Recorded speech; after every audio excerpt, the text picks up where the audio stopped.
Tuhan Yesus, terima kasih Tuhan. Terima kasih pada siang hari ini kami bisa bersama-sama berkumpul. Kami bisa berkidung, memuji, memuliakan Dikau. Tuhan, kami sadar di zaman-zaman yang terakhir ini Kau akan segera kembali. Tuhan, kami rindu, kami menjadi orang yang menanti-nantikan Dikau datang kembali. Kami mau seperti pengarang kidung tadi, Tuhan, kami bisa berkata, Kau adalah milik kami adalah milik-Mu. Tuhan, sebentar lagi kami juga mau membicarakan firman-Mu. Berbicaralah Tuhan kepada setiap kami. Biarlah kami bisa melihat makna dari kedatangan-Mu yang dahulu, sekarang, sampai selama-lamanya.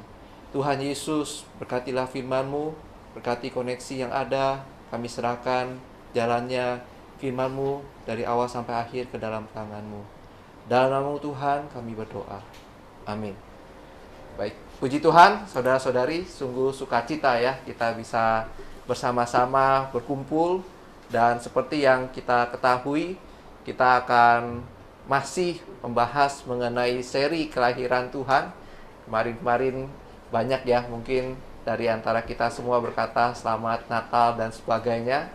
Nah, saudara-saudari, saya kebetulan juga ketika anak saya diminta sama sekolah untuk buat puisi dan sebagainya, saya tiba-tiba waktu berdoa saya ingat ya berita ini.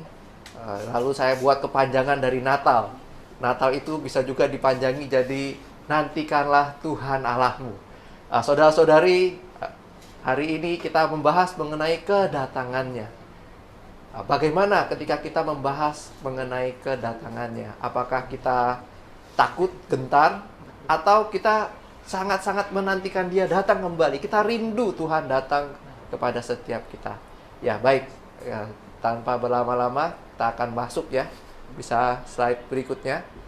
Jadi, terhadap kedatangannya, saya akan membagi menjadi beberapa hal ya. Jadi, pada kesempatan ini kita akan melihat bagaimana kedatangan Tuhan di masa yang lampau.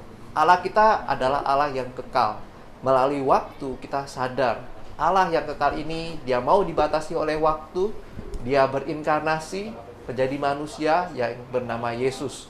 Beberapa minggu yang lalu kita sudah men-sharingkan ya beberapa fakta-fakta Alkitab mengenai kedatangan Tuhan yang dilampau. Namun saya ada beberapa penekanan. Kita juga akan bahas mengenai kedatangannya di masa lampau ini ya. Kemudian bagaimana kedatangannya di masa sekarang ini? Sadar atau tidak sadar, saudara-saudari, kita bisa nampak akan Allah kita, Tuhan kita, Yesus Kristus dalam kehidupan kita di masa ini.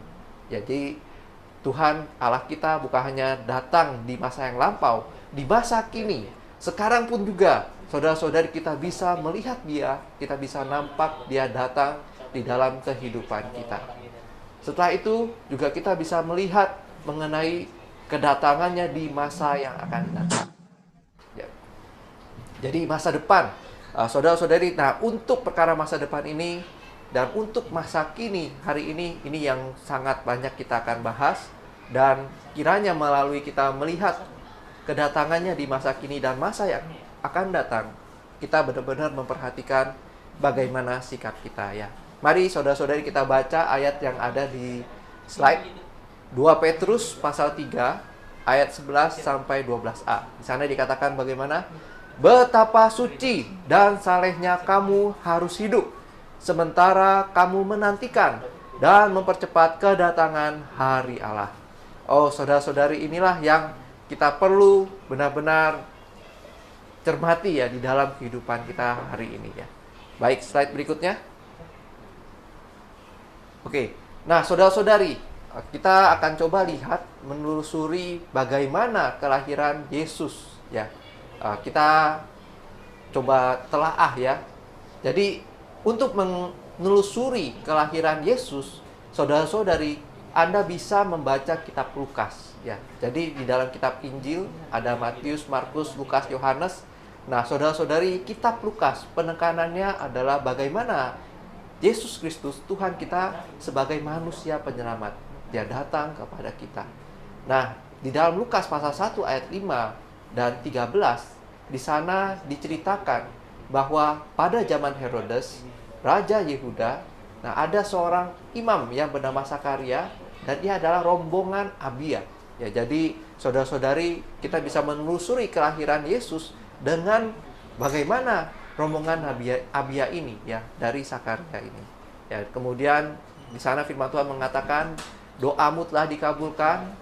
Kemudian Elisabet istrimu akan melahirkan seorang anak laki-laki dan menamai dia Yohanes. Jadi kalau kita mau menelusuri kelahiran Yesus, kita boleh menelusuri kapan Yohanes itu juga dilahirkan kembali, ya. Ini adalah Yohanes Pembaptis, ya. Slide selanjutnya. Slide selanjutnya. Oke, nah saudara-saudari, di 1 Tawarikh pasal 24 ayat 3 sampai 18, sampai 19, karena waktu kita tidak baca semuanya. Nah, di sana diberitahu, ya, waktu zamannya Daud mereka dibagi, ya, ada jabatan-jabatan keturunan imam, dan urutan yang ke-8 itu ada pada Abia, ya. Jadi saudara-saudari, ini adalah urutan yang ke-8. Kemudian di sana masuk rumah Tuhan sesuai dengan peraturan yang diberikan kepada mereka, ya. Jadi ini sekitar fakta sejarah. Nah, saudara-saudari bisa nanti coba cari-cari mengenai Abia dan sebagainya. Nanti saudara-saudari pasti akan mengetahuinya, ya. Oke, lanjut. Nah, saudara-saudari, di dalam Lukas 1 ayat 26 sampai 27 dan 31, di sana dikatakan dalam bulan yang ke-6 Allah kemudian juga menyatakan dirinya, ya, kepada menyuruh Gabriel untuk ke Galilea bernama Nazaret. Kemudian di sana ada Maria, perawan, dan Tuhan berkata bahwa di atas diri Maria dia akan mengandung, ya. Jadi darah perawan mengandung anak yang bernama Yesus. Jadi saudara-saudari, kita bisa lihat, ya, jarak antara Yohanes Pembaptis dengan Yesus itu 6 bulan, ya. Oke, lanjut. Oke, kemudian di Lukas 1 ayat 36 dan 37, di sana dikatakan malaikat itu memberitahu kepada Maria, Elisabet itu sedang mengandung, dan ini juga bulan yang ke-6, ya. Jadi, dan saudara-saudari, ketika kita melihat masa yang lampau ini, saudara-saudari, penekanan kita, kiranya kita bisa berkata, bagi Allah tidak ada yang mustahil. Oh, saudara-saudari, dari seorang yang perawan melahirkan seorang anak, dari yang usianya sudah lanjut, dia juga bisa melahirkan anak. Oh, saudara-saudari, kedatangan Tuhan di masa yang lampau sungguh suatu hal yang tidak pernah terbayangkan. Allah yang begitu besar, Allah yang begitu berkuasa, Allah yang kekal, yang tidak dibatasi oleh ruang dan waktu. Dia mau datang ke dunia, dia mau dibatasi menjadi Yesus. Dan ini seolah-olah mustahil, tetapi dimungkinkan oleh Allah kita. Saudara-saudari, ketika kita melihat peristiwa-peristiwa ini, kita harus berkata, Tuhan, aku yakin dan percaya, bagimu tidak ada yang mustahil. Bagi kita orang yang percaya kepada Tuhan, saudara-saudari, Alkitab juga memberitahu, tidak ada yang mustahil. Jadi kita mau bersatu dengan Tuhan, kita perlu bersyukur, Tuhan memang sudah lahir bagi kita di masa yang lampau. Oke, lanjut. Nah, saudara-saudari, ini sekedar pengetahuan umum. Jadi di kalender itu ada kalender Israel, juga ada kalender umum, ya. Mungkin bisa digedein, ya.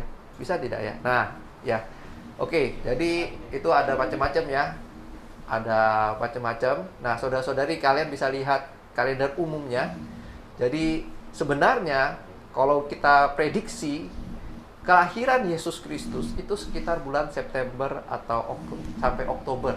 Ini adalah hari raya Pondok Daun, ya. Jadi, nah, Yesus Kristus dikandung, nah, itu di bulan November atau Desember, ya, sampai Desember, ya. Jadi ini adalah Hanuk, hari raya Pentahbisan, ya. Jadi saudara-saudari, di bulan Maret atau April itu adalah kelahiran Yohanes, itu hari raya Paskah, roti tidak beragi. Kemudian Yohanes dikandung itu di bulan Juni sampai Juli, ya. Jadi ini dari yang tadi. Jadi Abia di bulan ini dia harus datang ke rumah Allah. Di sanalah Tuhan mewahyukan bahwa Zakaria, kau akan istrimu Elisabeth akan melahirkan dan bernama Yohanes. Jadi saudara-saudara, inilah fakta yang ada di dalam Alkitab. Dan kenapa hari ini semuanya merayakan tanggal 25 Desember sebagai hari kelahiran Tuhan ya. Ada beberapa tokoh-tokoh agama, bapak-bapak gereja yang dahulu itu mengatakan ya kita boleh menghitung waktu Yesus menjadi benih ya. Jadi makanya ya Desember 25 Desember itu benar-benar adalah hari kelahiran Tuhan ya. Sebenarnya itu masih menjadi benih dikandung. Nah, saudara-saudari, kita tidak perlu berdebat untuk hal itu. Namun saudara-saudari, kita perlu bersyukur Tuhan sudah lahir untuk kita. Oke, lanjut. Nah, saudara-saudari, di masa yang lampau, saudara-saudari, Alkitab memberitahu kepada kita, Tuhan Yesus datang. Untuk apa dia datang? Dikatakan di dalam Lukas pasal 1 ayat 32 dan 33, di sana bahwa Tuhan kita, dia memang menjadi manusia, namun dia akan menjadi besar. Dan dia akan disebut sebagai anak Allah yang maha tinggi. Jadi saudara-saudari, Yesus yang kita percayai adalah anak Allah yang maha tinggi. Dia begitu kekal, dia memang berinkarnasi menjadi manusia, dia tinggal bersama-sama dengan diri kita. Dan saudara-saudari, waktu itu kita bisa melihat betapa dia melakukan banyak mujizat. Ini menandakan dia benar-benar adalah anak Allah yang maha tinggi. Dan saudara-saudari, dia mati bagi kita. Dan dia bangkit bagi kita. Inilah yang membuktikan dia adalah Allah. Ya, kemudian kelak saudara-saudari, dia akan menjadi raja.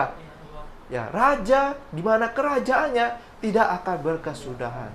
Jadi saudara-saudari, ini perlu kita syukuri. Hari ini kita percaya kepada Tuhan kita Yesus Kristus itu ya. Oke, lanjut. Nah, kita lihat di masa yang kini ya. Saudara-saudari, sungguh menarik firman Tuhan ya. Lanjut slide-nya. Nah, di masa saudara-saudari, dalam Lukas tadi pasal 2 ayat 11 di sana dikatakan, hari ini telah lahir bagimu juru selamat, yaitu Kristus Tuhan di kota Daud. Jadi saudara-saudari, bagi kita yang percaya kepada Tuhan Yesus Kristus, yang adalah anak Allah yang maha tinggi ini, saudara-saudari, dia di masa sekarang adalah juru selamat kita. Dia di masa sekarang adalah Kristus. Dia di masa yang sekarang, hari ini, dia juga adalah Tuhan kita. Jadi saudara-saudari, kelahiran Tuhan sebenarnya tidak boleh hanya kita peringati setahun sekali. Saudara-saudari, kelahiran Tuhan Yesus harusnya tersimpan di dalam hati kita hari demi hari. Hari ini juga kita sangat perlu bersyukur karena telah lahir Juru Selamat Kristus dan Tuhan kita.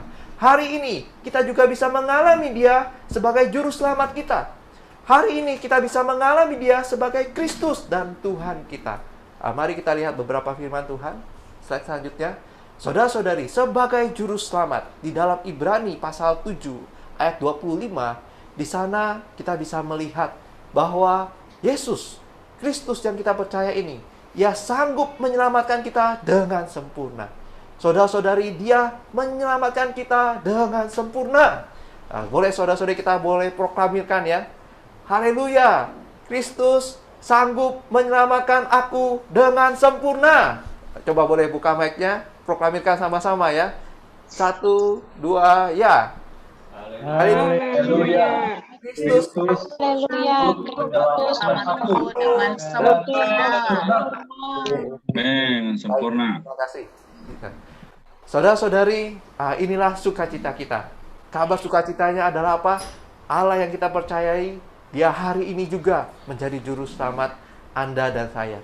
Dia menyelamatkan Anda dan saya tidak setengah-setengah. Dia menyelamatkan Anda dan saya dengan sempurna. Dan dia menjadi pengantara kita kepada Allah. Jadi saudara-saudari, tidak peduli seberapa bobroknya Anda, seberapa berdosanya Anda perlu yakin dan percaya Dia telah menjadi pengantara Anda. Dia telah datang dan mati bagi Anda. Dia menjadi pengantara antara Anda dengan Allah. Jadi ini adalah satu fakta yang perlu kita pegang. Kita dibenarkan di hadapan Allah. Melalui Kristus kita bisa dengan penuh keberanian menghampiri Allah kita. Ya, lanjut slide berikutnya. Nah, saudara-saudari, sebagai Kristus, Dia yang diurapi Allah, Dia yang dipilih oleh Allah, Alkitab memberitahu Dia telah dikuburkan dan kita juga dikuburkan bersama-sama dengan Dia. Jadi di dalam fakta pandangan Allah, ketika Tuhan Yesus Kristus ini Dia dikuburkan, saudara-saudari kita juga dikuburkan bersama-sama dengan Dia. Bagi saudara-saudari yang dibaptis, puji Tuhan, selamat. Mengapa? Karena Anda telah dikuburkan bersama-sama dengan Kristus. Diri Anda yang lama, yang jatuh, yang berdosa, sebenarnya sudah dikuburkan bersama-sama dengan Dia. Dan saudara-saudari, hari ini karena Dia Kristus, Dia yang telah bangkit menjadi Kristus kita, kita juga dibangkitkan dari antara orang mati, kemudian oleh kemuliaan Bapa. Jadi saudara-saudari, hari ini puji Tuhan, kita bukan saja mati, bagi kita yang sudah dibaptis, kita juga dibangkitkan, kita keluar dari air, kita dibangkitkan dari antara orang mati. Dan dikatakan apa? Ketika kita dilahirkan kembali, saudara-saudari, kita akan hidup dalam hidup yang baru. Atau dalam bahasa Inggrisnya, dalam bahasa aslinya, walk in newness of life. Kita berjalan di dalam kebaruan hayat. Nah, jadi saudara-saudari, inilah kabar sukacita kita. Kristus sang diurapi. Dia terus-menerus bisa mengurapi kita. Sehingga apa yang kita lakukan di dalam kehidupan ini, perjalanan kita, saudara-saudari, adalah penuh dengan hayat Allah yang baru ini ya. Kita bukan lagi hidup dengan yang lama, yang usang, yang penuh dengan dosa. Kita boleh hidup dengan penuh kemenangan ya. Lanjut. Saudara-saudari, Tuhan juga adalah Tuhan Allah kita ya. Jadi Dia Tuhan di atas segala Tuhan. Dan di Roma pasal 10 ayat 12 sampai 13, di sana dikatakan bahwa tidak lagi ada perbedaan. Orang Yahudi, orang Yunani, Allah itu yang satu itu adalah Tuhan dari semua orang. Saudara-saudari, Dia adalah Tuhan Anda. Dia adalah Tuhan saya. Dan Dia ini kaya bagi kita yang berseru kepada namanya. Saudara-saudari, hari demi hari, di masa yang sekarang, kalau kita mengakui Dia adalah Allah, Anda boleh memanggil, berseru kepadanya dari lubang dasar Anda yang paling dalam. Ketika Anda mulai merasa terpuruk, Anda mulai merasa begitu berdosa, saudara-saudari, cara yang paling singkat, Anda boleh berseru kepada nama Tuhan. Anda boleh berkata, Tuhan Yesus, Tuhan, selamatkan aku. Saudara-saudari, maka Dia yang kaya itu akan segera datang menyelamatkan Anda. Anda butuh sukacita, Dia akan menjadi sukacita Anda. Anda butuh tenaga kekuatan, Dia akan menjadi tenaga kekuatan Anda. Anda butuh kesembuhan, Dia akan menjadi kesembuhan Anda. Dia begitu kaya. Segala sesuatu yang positif ada pada dirinya. Anda boleh memanggil Dia, Dia akan datang dalam kehidupan kita. Kita akan mengalami Dia yang menyelamatkan kita. Karena Dia adalah Tuhan. Dia telah bangkit hari ini. Dia tidak dibatasi oleh ruang dan waktu. Kapanpun, kapan saja, dimanapun, saudara-saudari, kita bisa segera memanggil Dia dan Dia hadir di dalam kehidupan kita.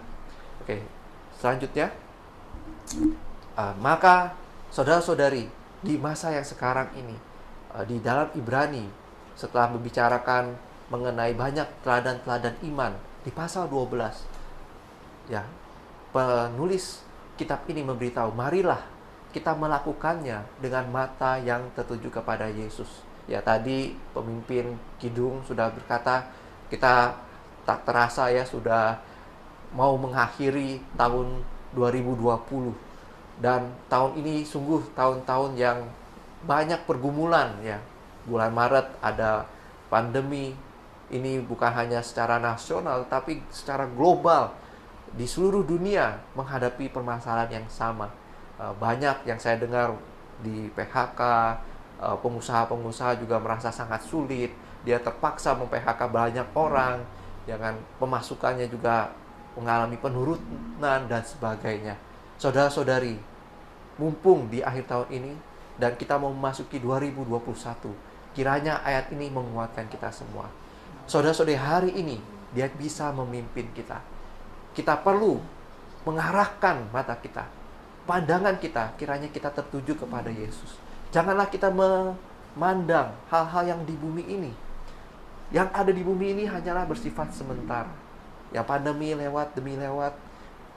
Nanti lama-kelamaan terbiasa ya. Hari ini banyak yang kayaknya udah gak takut lagi ya, dan sebagainya.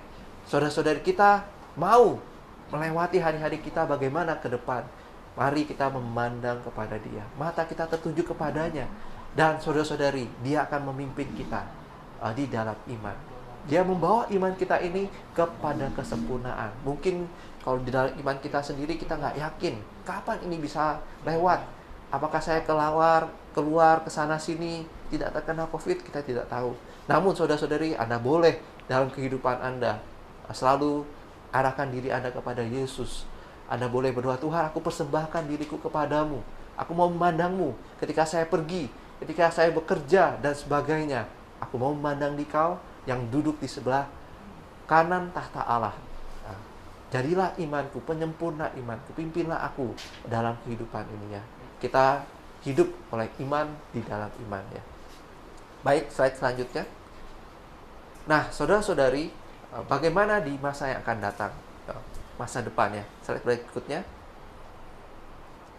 Nah, di dalam Wahyu pasal 1 ayat 7 di sana dikatakan, lihatlah, Ia datang dengan awan-awan. Jadi di masa yang akan datang, saudara-saudari, Tuhan kita, Dia akan datang kembali.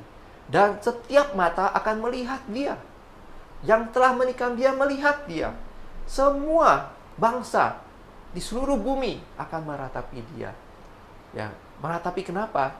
Ya karena ada banyak hal yang negatif yang terjadi, yang sangat merusak bumi ini ya.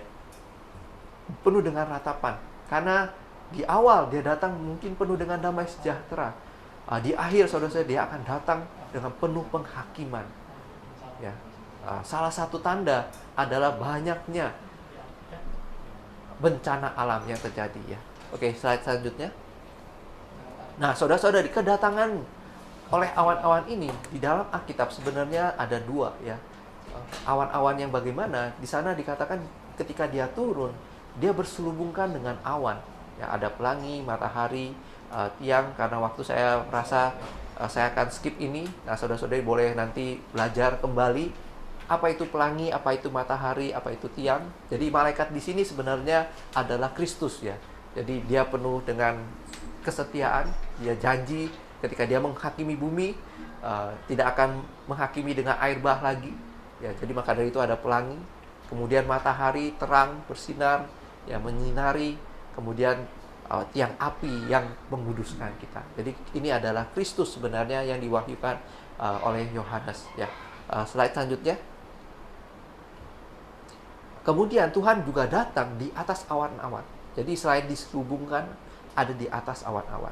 Jadi Dia menggunakan mahkota emas, sebilah sabit tajam ya. Jadi Dia menuai tuaian, Dia juga bertahta penuh dengan kemuliaan Allah Bapa ya. Oke, slide selanjutnya. Jadi melalui dua ayat itu, saudara-saudari, sebenarnya kedatangan kali kedua Tuhan ada dua aspek. Yang pertama, secara tersembunyi, diselubungi oleh awan-awan yang bisa menghampiri Dia, yang berjumpa dengan Dia ketika Dia diselubungi oleh awan-awan itu adalah orang-orang yang menang. Mengenai di dalam kitab Wahyu ada anak laki-laki, ada buah sulung, mereka lah yang terangkat. Nah, saudara-saudari, karena kita melihat masa depan ini, bagaimana Tuhan datang secara aspek rahasia, kiranya ini menjadi pengharapan kita. Kita mau menjadi orang Kristen yang bukan saja beroleh selamat, tapi takut Tuhan datang kembali. Kita mau menjadi orang Kristen yang menantikan Tuhan datang, seperti ayat tadi yang di awal ya. Kita mau mempercepat Dia datang kembali. Ketika Dia datang, kita terangkat berjumpa bersama-sama dengan Dia. Khususnya Dia datang ketika Dia diselubungi oleh awan-awan itu. Secara tersembunyi, kita menjadi orang-orang yang menang, terangkat. Mengapa, saudara-saudari? Karena ketika Dia datang secara tersembunyi, maka Alkitab menceritakan ada kesusahan besar. Kesusahan yang tidak pernah terjadi selama ini di muka bumi ini akan terjadi di sana. Wah, sangat mengerikan ya. Kalau dulu cuman air bah, ini ada hujan belerang dengan es. Nah, itu nggak tahu bagaimana ya, kok belerang sama es bisa jadi satu ya, dan sebagainya. Kesusahan besar akan terjadi. Dan ini menjadi peringatan bagi kita. Kalau kita hari ini sebagai orang Kristen tidak sungguh-sungguh di hadapan Tuhan, tidak menjadi orang yang menantikan Tuhan datang kembali, ada kemungkinan saudara-saudari, kedatangan Tuhan yang tersembunyi kita tidak ada bagian di dalamnya. Kita menjadi orang Kristen yang mengalami kesusahan besar. Kemudian secara terbuka nantinya dia akan menampakkan diri bersama kaum saleh yang menang, juga menghakimi musuh itu ya. Jadi ini cerita yang besar, saya tidak masuk ke detailnya, namun ini moga menjadi pandangan kita dan menjadi satu hal yang menjadi evaluasi kita di akhir tahun ini. Tuhan, aku mau menjadi orang yang menang terangkat ini ya. Baik, selanjutnya. Jadi saudara-saudari, inilah pengharapan kita ya. Di dalam Wahyu pasal 2 ayat 10 dikatakan, engkau menuruti firman-Ku, tekun menantikan aku. Aku akan melindungi engkau dari hari pencobaan yang akan datang atas seluruh dunia. Jadi saudara-saudari, saya mendorong kiranya kita seperti firman ini, kita benar-benar terlindung dari kesusahan besar. Dan bagaimana caranya? Kita mau menuruti firman Tuhan. Ya puji Tuhan, melalui wadah ini saudara-saudari kita terus dorong, ayo kita bersama-sama membaca Alkitab. Ya, bagi yang belum, saya dorong saudara-saudari Anda boleh mengikuti kelompok-kelompok pembacaan Alkitab ya. Anda sambil membaca tekun menantikan Tuhan. Siapa tahu di dalam kelompok ketika Anda baca, Tuhan datang dan kalian semua terangkat ya. Puji Tuhan ya. Inilah pengharapan kita ya. Baik, slide selanjutnya. Nah, saudara-saudari, bagaimana sikap kita? Ya. Ya, saudara-saudari, hari ini kita harus memustikakan penampakannya. Jadi, jangan menunggu nanti. Hari ini juga, saudara-saudari, itu menentukan bagaimana kita kelak. Kalau hari ini kita tidak damba datang kepadanya, bagaimana ketika dia nanti datang secara terus-menerus kepada kita? Kita mau mengasihi Tuhan, mengasihi penampakannya. Dan saudara-saudari, penampakannya ini secara praktis ada di dalam firman Tuhan. Ketika Anda membaca, sebenarnya dia sedang berbicara kepada kita semua. Dia sedang mau menampakkan dirinya kepada kita semua. Jadi saudara-saudari, Anda harus memustikakan Alkitab. Anda harus memustikakan firman Tuhan di sana. Dan izinkan firman Tuhan di sana menampakkan diri, menjadi terang, menerangi Anda, sehingga Anda nampak apa yang menjadi hasrat hati Tuhan kita, Allah kita yang kita kasihi, yang telah datang ke dunia waktu itu ya. Baik, slide selanjutnya.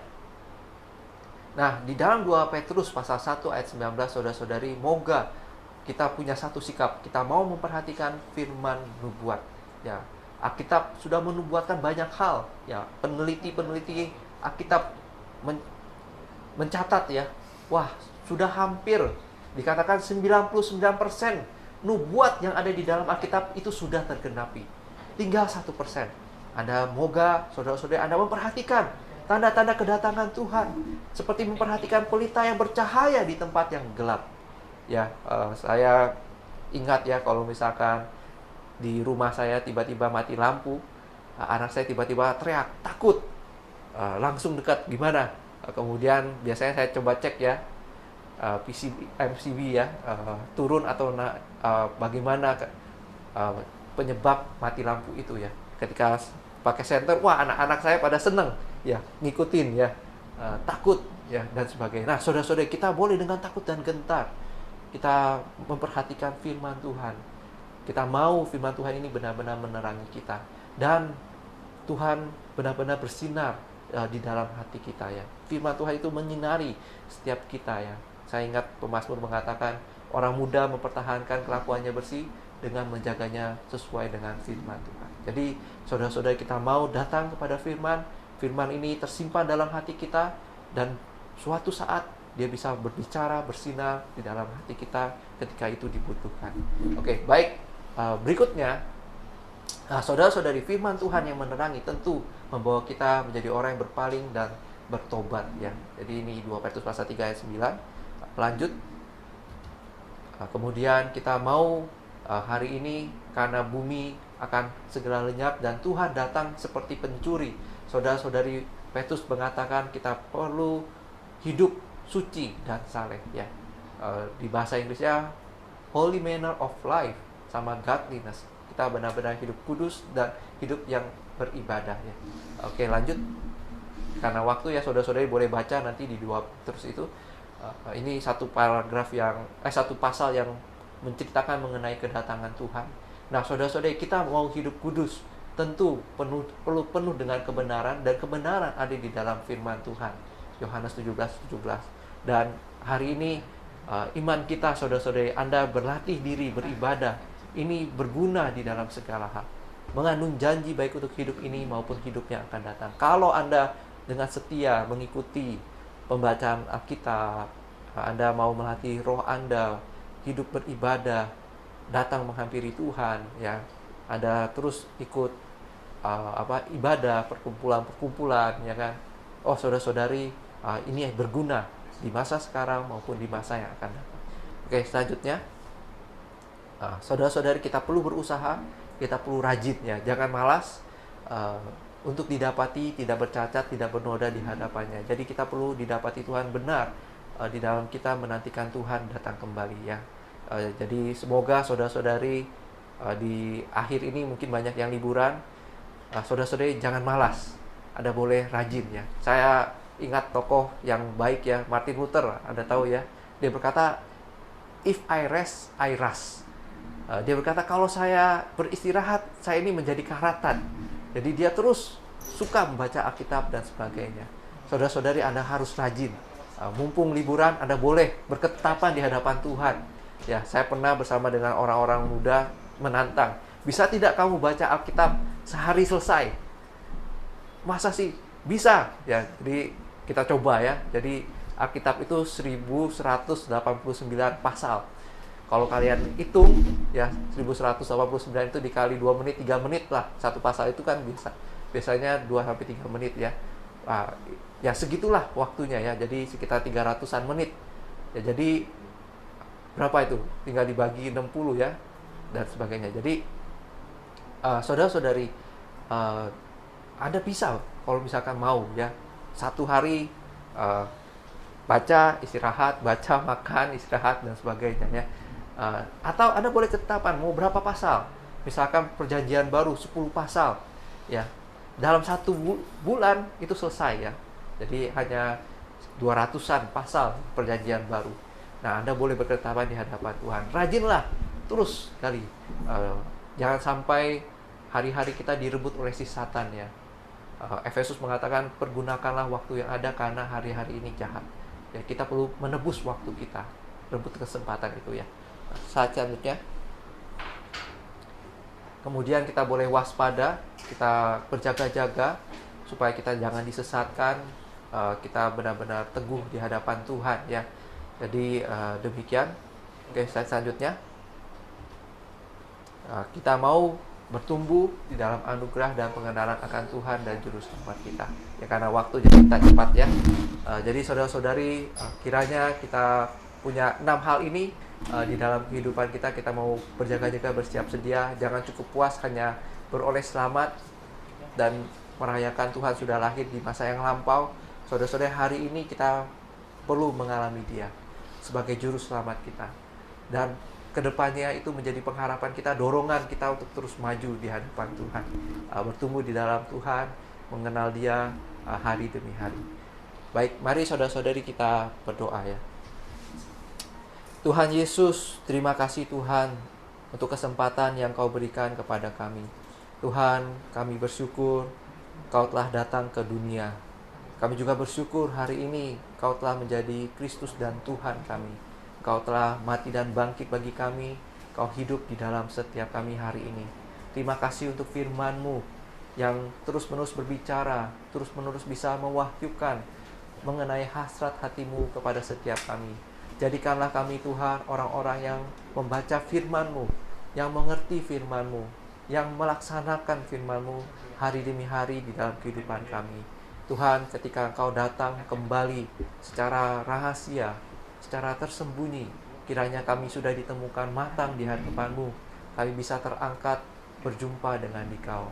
Rahmati hari-hari kami Tuhan. Terima kasih untuk tahun yang sudah lewat. Ketika kami mau menghadapi tahun yang baru, kami masih perlu penyertaan-Mu. Jaga hari-hari kami sungguh rindu. Kau berkati Tuhan. Kelompok-kelompok pembacaan Alkitab yang sudah dibentuk bisa terus dilaksanakan, dikerjakan sampai Dikau datang kembali. Dalam nama-Mu Tuhan, kami sudah berdoa. Amin.